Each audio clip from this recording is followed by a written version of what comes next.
Hello, my amazing artists! Today we are going to create James Rizzi inspired artwork of birds. James Rizzi creates really whimsical and fun pieces of artwork. James Rizzi was an American pop artist, painter, and sculptor, an idol to children worldwide and a superstar in Germany and Asia. He rose to fame with his brightly colored and vivid images, 3D cityscapes, prints, and illustrations. We will be focusing on his whimsical, beautiful birds that he creates in rows. Today we are going to need white paper, pencil, black marker, crayons or markers, and optional watercolors. Step 1, we are going to fold our paper into 3 sections because we are going to make 3 birds. I'm going to start by folding my paper from the bottom up to make those 2 sections about the same size. So I'm going to do that again. I'm going to try to see if those 2 large rectangles are about the same size. I might need to fix mine because one side's a little bit bigger than the left side. So now that those 2 are the same or about the same, I'm going to fold the right side over. And then when I open it up, I have 3 even sections. 1, 2, and 3.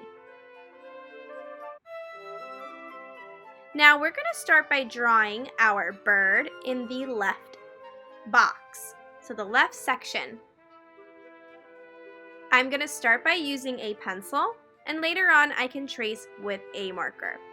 I'm going to start by starting at the top section, and I'm going to draw a V.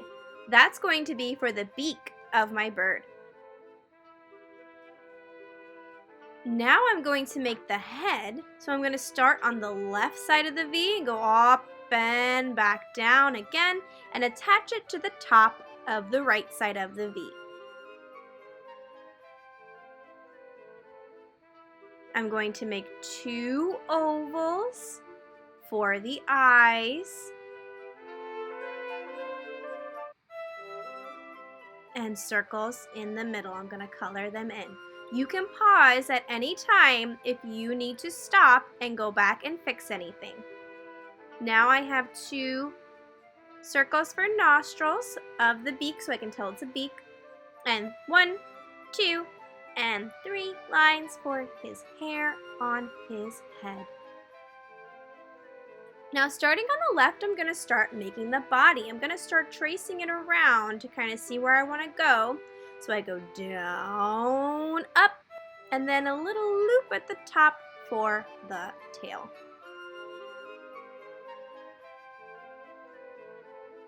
I'm going to make 2 lines on the bottom for his feet. And then I'm going to make 2 more lines, kind of like a V, to make his little feet so he can walk around. Now on to bird number 2. I want all my birds to be kind of different, but they are going to start out the same. So I'm going to make my V for my beak and make my circle for the head, starting at the V, up, down, attach it to the other side of the V, 2 ovals for his eyes or her eyes, and circles inside of those for the eyes. I can even give eyelashes if I want to, make it a girl bird. I have 2 nostril holes and 1, 2, and 3 pieces of hair at the top, a little bit different than the one on the left. I'm going to make my body different this time. It's going to start on the right and connect from the head, go down, up, and this time I'm going to give it a little zigzag on the left side. A little bit different from the first bird. Now his legs are going to be wacky and a little bit different as well.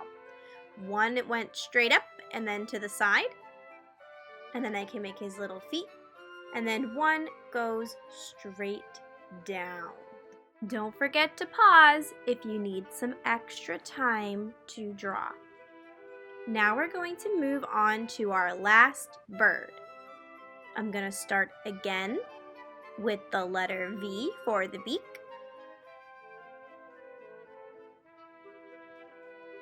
I'm going to go up and down around again for the shape of the head.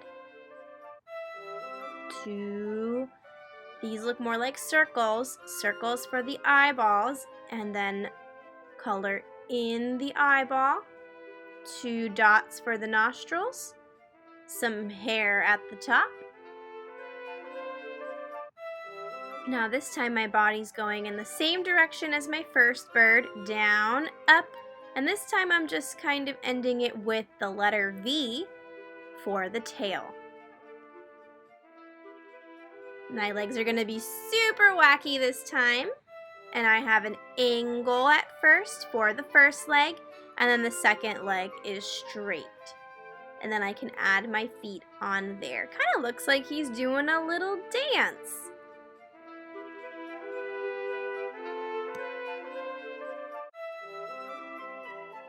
One thing I forgot to add, I did little bumpy lines for the wings. So bump, bump, bump, bump, bump. Some really fun and wacky wing bumpy lines.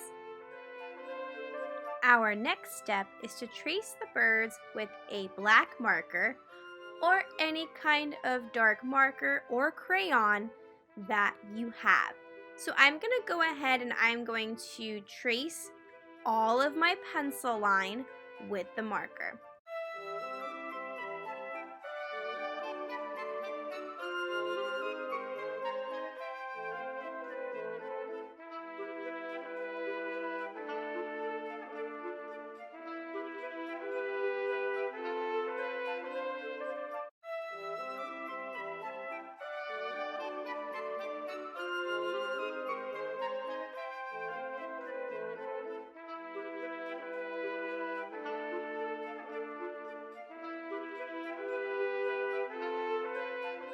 Now it's time to add the color.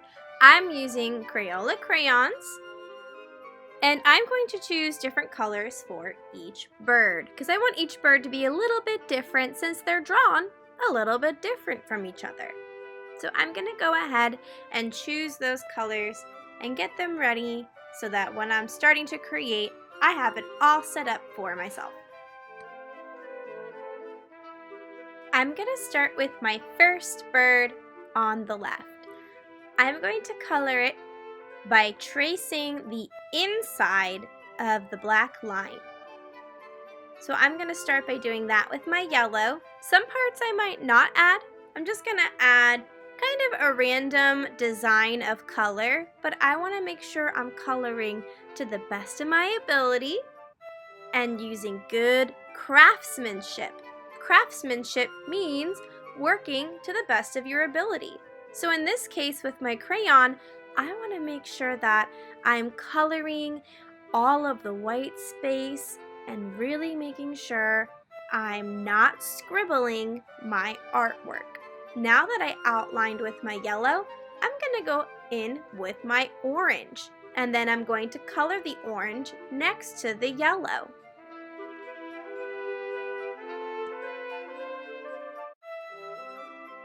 I want to blend my colors together by overlapping them. So now that I have my red, what I'm going to do is I'm going to color right up to that orange and almost over top of the orange so it looks like it blends together. This is a much easier way to make your artwork look nice and neat, especially with crayons, because crayons can get very messy. I really love the way his feathers are looking. I'm going back in with some more colors and blending them together and deciding where I want the rest of my red to go.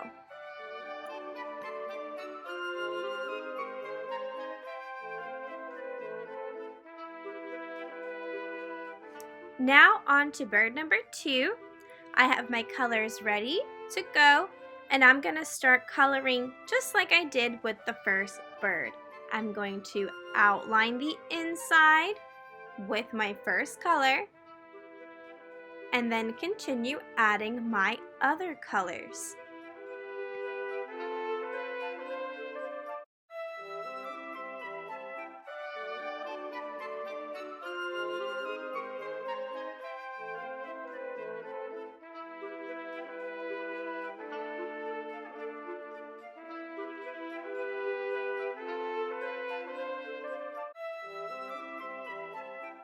With my last bird, I decided to make a rainbow bird. I love rainbows, and the colors of the rainbow are red, orange, yellow, green, blue, and purple. He came out awesome. I love all three of my birds. Now, the last step is to start creating your background. So I'm going to go back with my black marker, and I'm going to start creating some designs in the background. I might want to look back at some of Rizzi's artwork in the beginning of the video to kind of get some inspiration as to what lines and shapes I can use for the background. You are the artist, and the most important thing is that you are having fun. So add some things in the background that you think would be perfect for your artwork. Now that I am done making some lines in the background to help me color, I'm going to use some markers, and I'm going to color in those shapes, and I'm going to color in the background.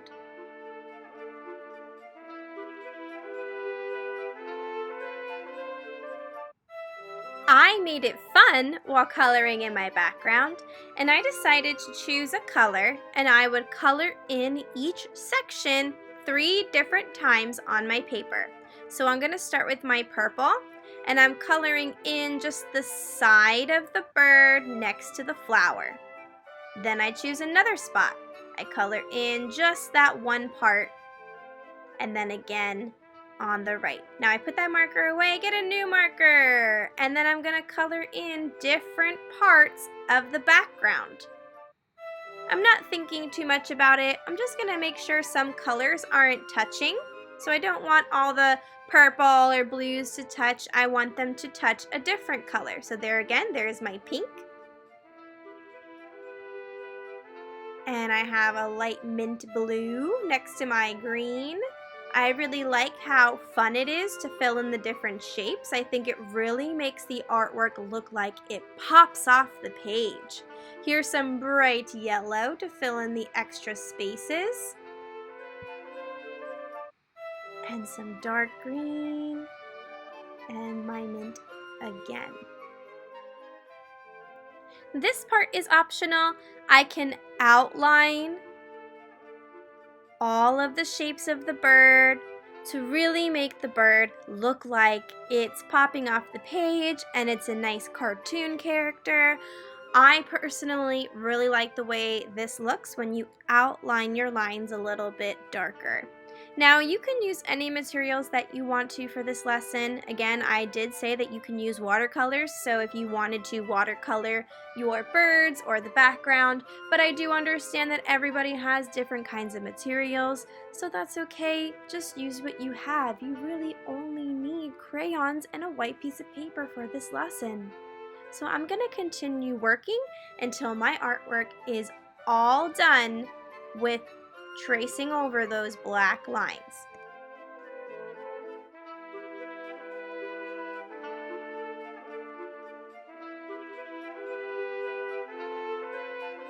And it is complete. I added some extra lines in the background for movement, and I love the way that they both turned out. What do you guys think?